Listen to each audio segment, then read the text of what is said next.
اللہ حد اللہ خیریت سے ہیں آپ؟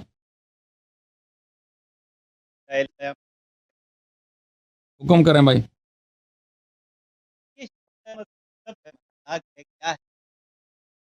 کیا غصے میں ہیں؟ بڑے غصے میں نظر آ رہے ہیں. غصہ بہت ہے، والیوم لو ہے. غصہ اونچا، آواز نیچے. چلو ہماری خوش قسمتی ہے. وہ آپ مائکروفون قریب لائیں. مائکروفون آپ کی آواز نہیں لا رہی ہے. یہ بات کریں. میں دیکھ رہا ہوں لباس آپ کے، ایسا لگ رہا ہے کہ شیعہ مذہب مذاق سے کم نہیں. چلیں بھائی، عقل وہ آپ پسند کو لوگ لگ رہا ہے یہ نا. ہاں یہ وہی بھائی، کوئی سنجیدہ بات کریں، کوئی اعتراض کرے نا. لباس میرے لباس سے تمہیں کیا کام ہے؟ مذہب کا اللہ نے جب نبی کریم صلی اللہ علیہ وآلہ وسلم کو بھیجا تو شیعہ مذہب وجود میں ہے. کب؟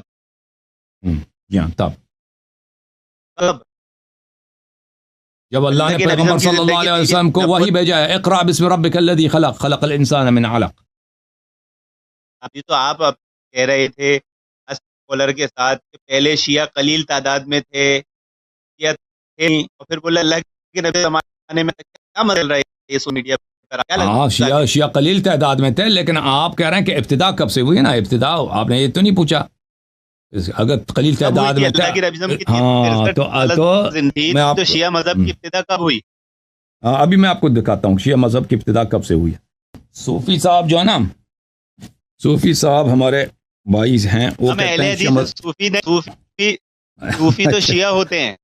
اچھا صوفی شیعہ صوفی نہیں ہوتے. ہم نے آپ کو داڑھی دے کے، لال داڑھی دے کے ہم نے آپ کو صوفی کہا. عیسائی اچھا اور یہودیت میں جو صوفیت تھی وہ میں ہے. اچھا اچھی بات ہے، آپ سے ہی فرما رہے. یہ دیکھیں، آپ کا نام میں بھول گیا. نام کیا تھا آپ کا؟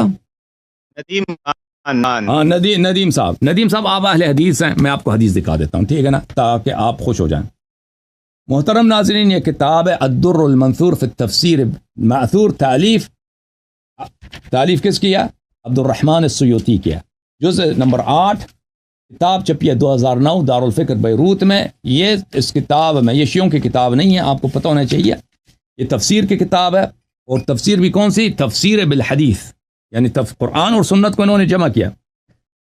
اور یہ سورہ مبارکہ یہ بینہ کی آیات ہیں. سورہ مبارکہ بینہ میں یہ آیات ہیں: اعوذ باللہ من الشیطان الرجیم ان الذین آمنوا وعملوا الصالحات اولئک هم خیر البریہ. کہ جن لوگوں نے ایمان لایا ہے اور عمل صالح انجام دی ہے، وہ خیر البریہ ہیں، وہ سب میں بہترین ہے. بریہ یعنی مخلوقات، بریہ یعنی خلق. بہترین خلق کون ہے؟ جنہوں نے ایمان اور عمل صالح انجام دیا. اچھا ملاحظہ فرمائیے، اسی آیہ کی ذیل میں سیوطی صاحب کئی اسانید کے ساتھ مکرر روایت فرماتے ہیں. پہلی حدیث ملاحظہ فرمائیے: اخرج ابن عساکر عن جابر ابن عبداللہ كنا عند النبی صلی اللہ علیہ وآلہ. جابر ابن عبداللہ انصاری نے فرمایا کہ ہم نبی کریم صلی اللہ علیہ وآلہ وسلم کے بارگاہ اقدس میں تھے.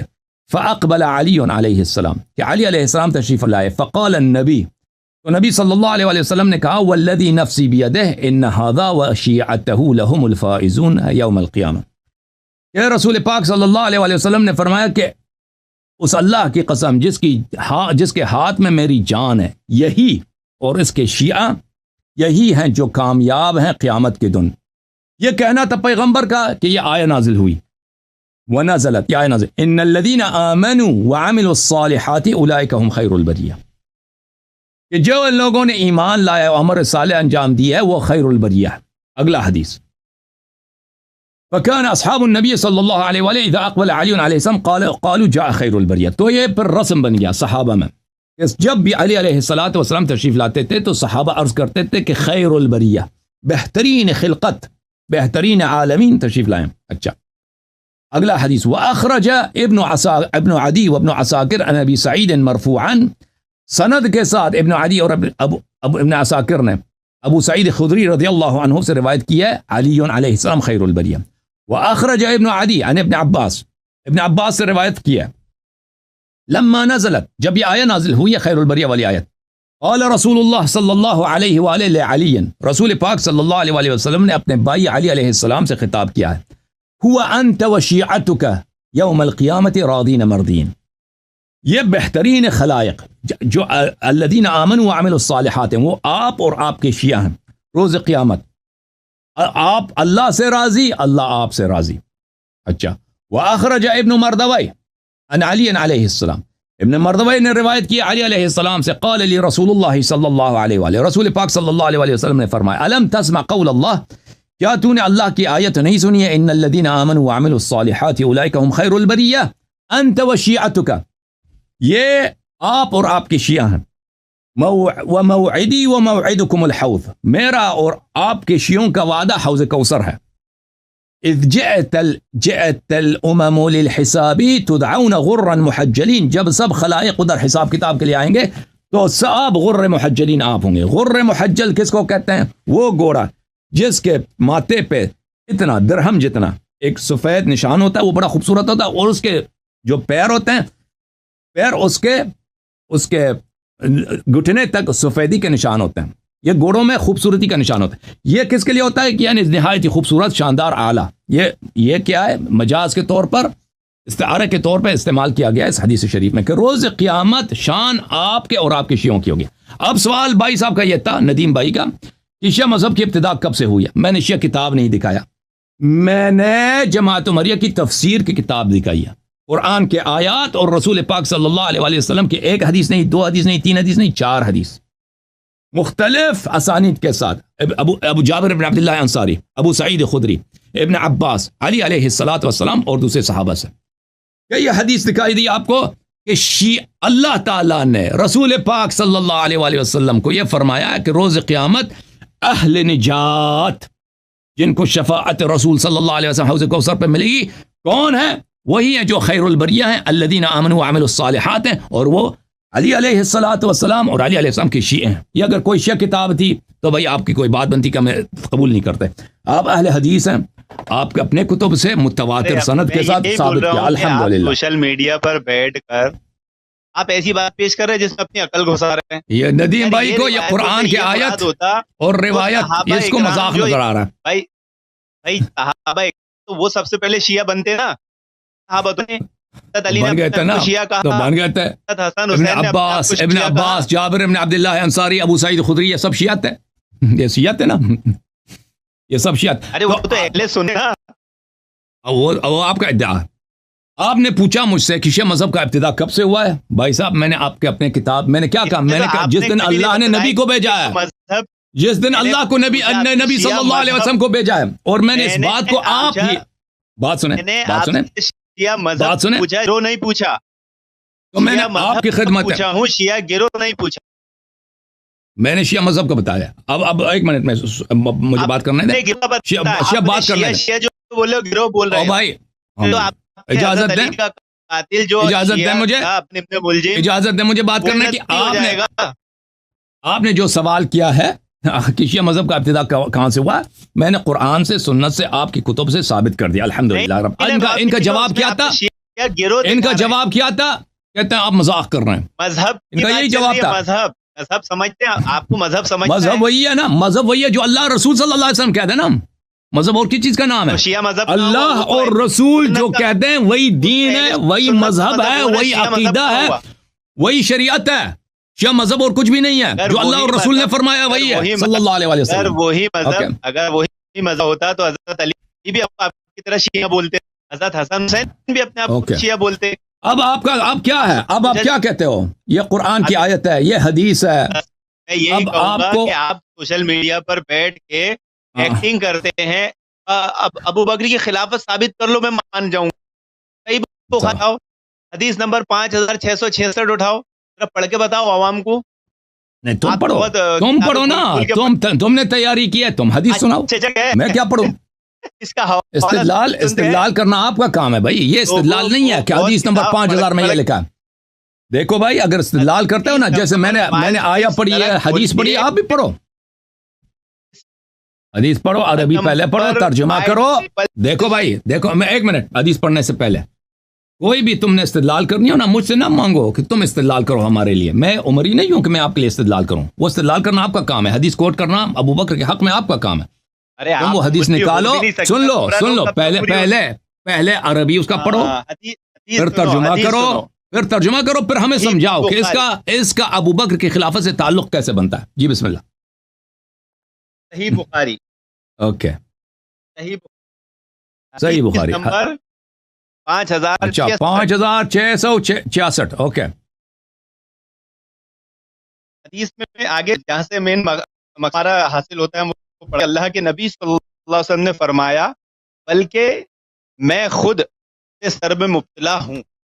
میرا ارادہ ہوتا تھا ابو بکر کو اور ان کے بیٹا بھیجوں اور انہیں خلافت کہیں ایسا ہو کہ میرے بعد آنے والے کچھ اور کہیں.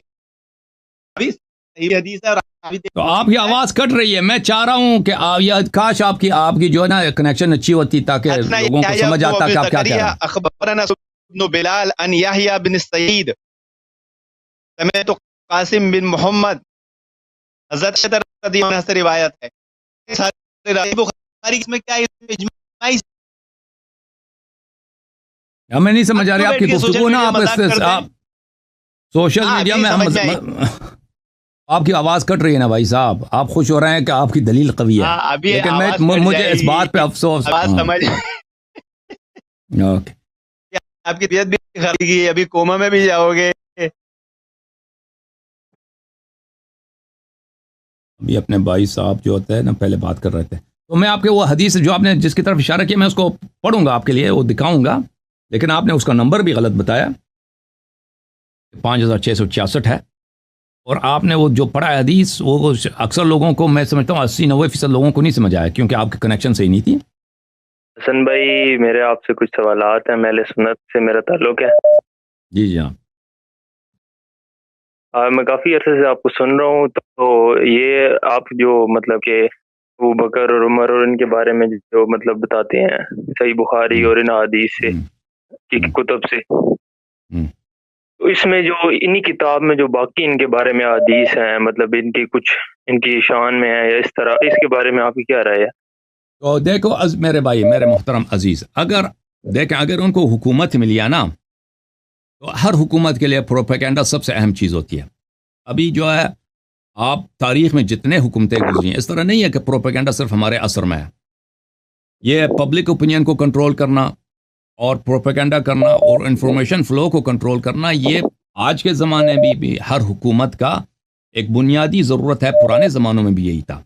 اگر آپ مثلا اس پرانے زمانے میں بادشاہ ہوتے تھے تو آپ کے لیے نہایت ضروری ہے جو آپ کے شہری ہیں ان کے سامنے آپ کا جو چہرہ پیش کیا جاتا ہے وہ چہرہ بہت اچھا چہرہ ہو, اور ایک بہت ہی آپ کے خلاف شہر میں یا آپ کی جو حکومت ہے, حکومت کا جو دائرہ ہے, اس میں کوئی آپ کے خلاف آپ کے متعلق غلط باتیں نہ پھیلائیں.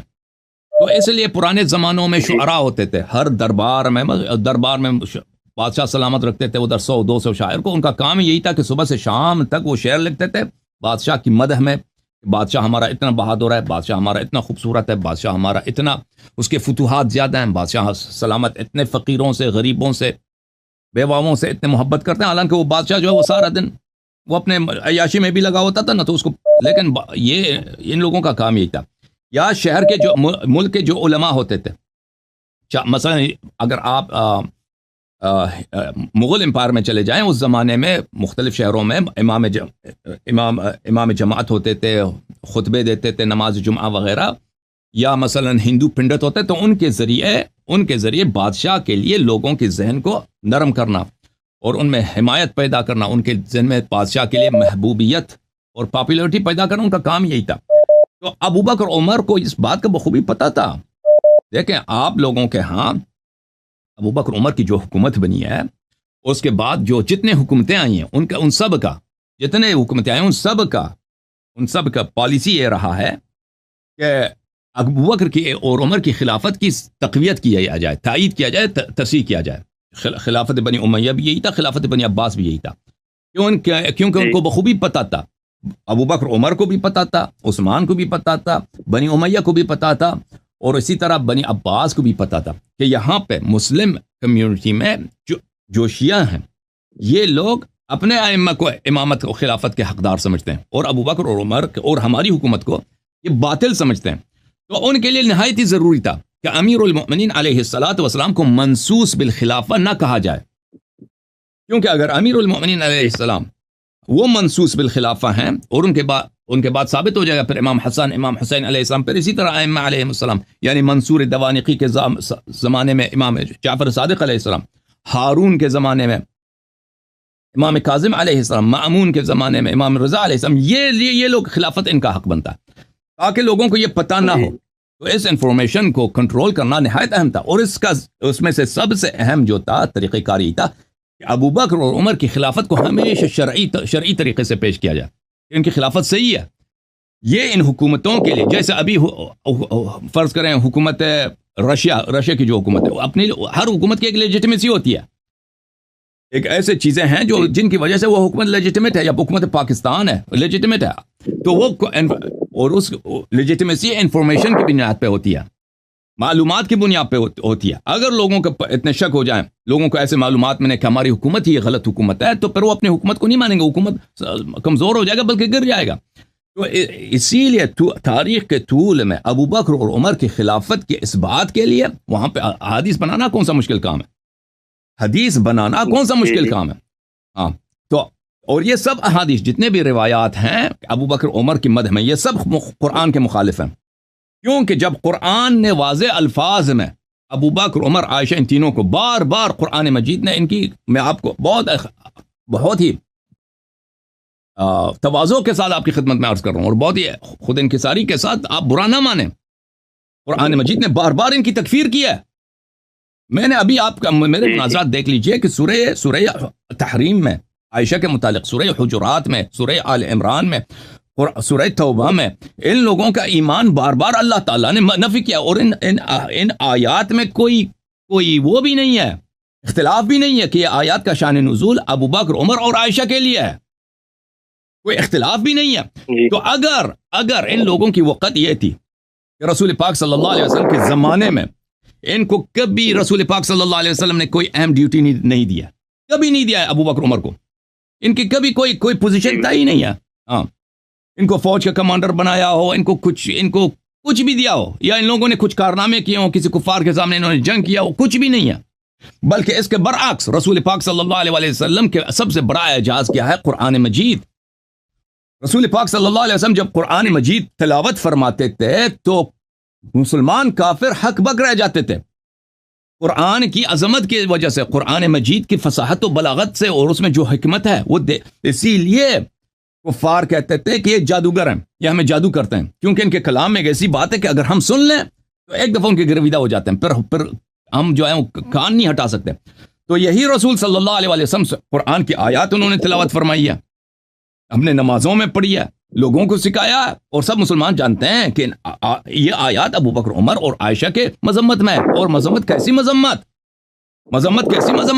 ایسی مذمت کہ اس میں ان کا عدم اسلام ہے۔ تو اس لیے اگر ان کا یہ پوزیشن ہے تو اس کے بعد جو روایات بنائی گئی ہیں ان روایات کی کوئی اہمیت ہی نہیں ہے، وہ روایات باطل ہیں، کیونکہ جو لوگ کعبہ جلا سکتے ہیں، آپ کو پتہ ہے مروان ابن الحکم آپ لوگوں کا خلیفہ ہے، مروان ابن الحکم جو ہے، ہاں مروان خلیفہ ہے، وہ صحابی بھی ہے، وہ بخاری مسلم میں اس کی روایتیں بھی ہیں۔ اس نے کیا کیا؟ اس نے کعبے کو جلایا، سب لوگ جانتے ہیں کہ اس نے کعبے کو منجنیق سے مارا ہے، جلایا بھی ہے، مسمار کیا، کعبے کو نہ صرف جلایا مسمار بھی کیا۔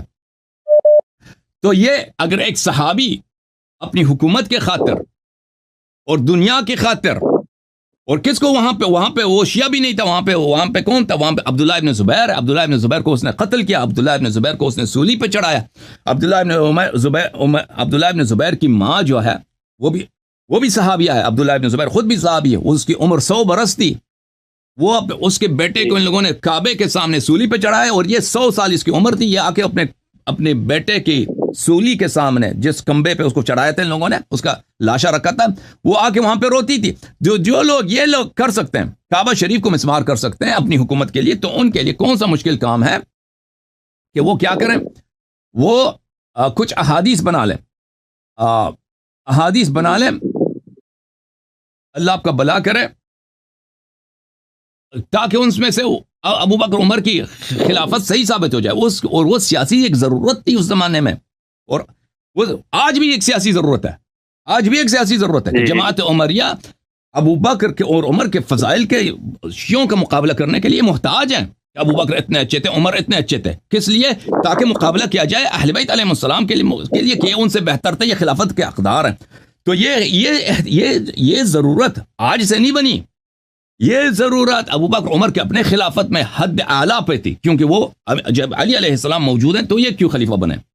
اور پھر ابو بکر عمر کے بعد بنی امیہ کے دور میں, بنی عباس کے دور میں یہ ضرورت حد اعلیٰ پہ تھی. کیوں؟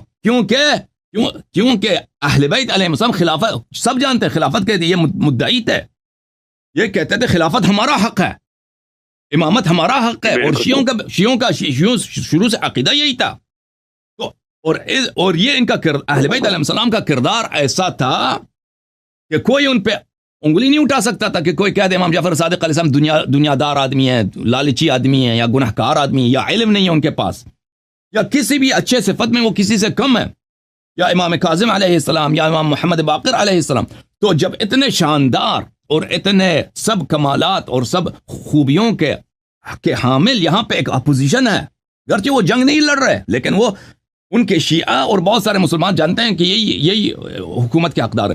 تو ان کے مقابلے کے لیے لازمی بات ہے, ہر حکومت کو ضرورت ہے کہ ان کا مقابلہ کیا جائے, اور ان کے مقابلے کے لیے سب سے اہم یہی ہے کہ ابو بکر اور عمر کی خلافت کی تصحیح کیا جائے. کیونکہ اگر ابو بکر اور عمر کی خلافت باطل ہے تو پھر بنی امیہ کا بھی خلافت باطل ہے, بنی عباس کا بھی خلافت باطل ہے, پھر امامت اہل بیت علیہ السلام کو ہوگی. لذا سب مسلمانوں کو یہ باتیں نہیں پتہ چلنی چاہیے.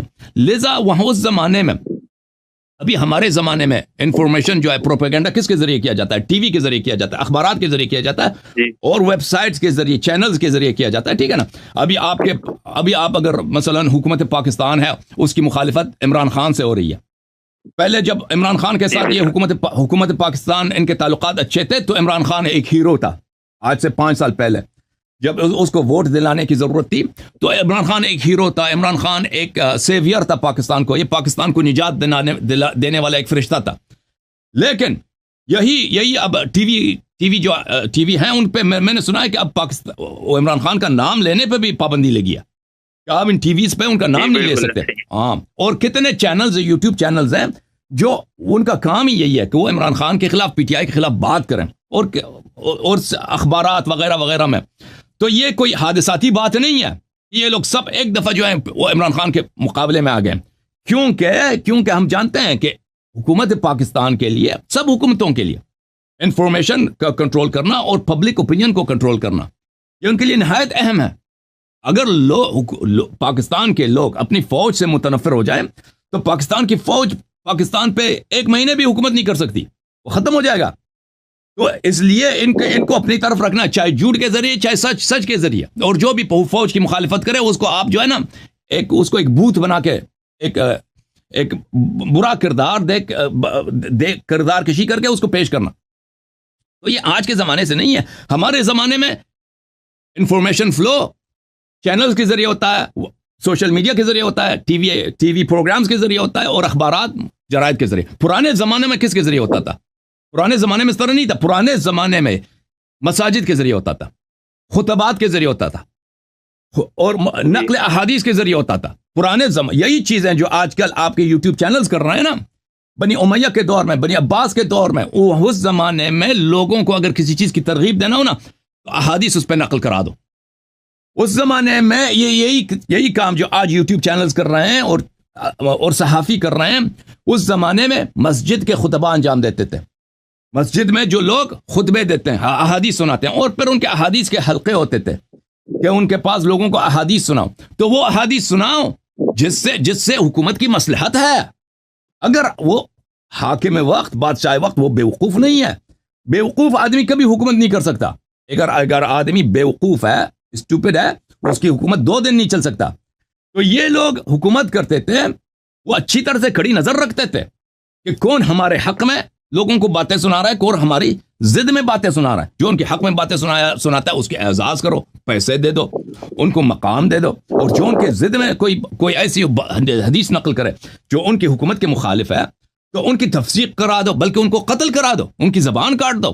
اسی لیے بنی امیہ کے زمانے میں کتنے بڑے راوی ہیں, کہ ان کو لے کے آتے تھے کہ آپ کہتے تھے علی علیہ السلام کو گالی دے دو، گالی دے دو، اگر گالی دیا تو ٹھیک، نہیں دیا تو قتل ہو جائیں گے، ایسے روایت بنائی گئی. تو اب ملاحظہ فرمائیے، میں آپ کی خدمت میں عرض کروں، یہ کتاب ہے کتاب الموضوعات، جز نمبر 1، ابن جوزی صاحب کی یہاں پر بس میں دو جملے، صفحہ نمبر 303 میں باب فی فضل ابی بکر، ابو بکر کے فضائل میں موضوعات غلط احادیث. قد تعصب قوم لا خلاق لهم يدعون التمسك بالسنة فوضعوا لأبي بكر فضائلا. ہمارے محدثین نے جن کا ایمان نہیں ہے، انہوں نے ابو بکر کے لیے کیا احادیث وضع کی ہیں، اور کس کے لیے؟ شیعوں کا مقابلہ کیا جائے.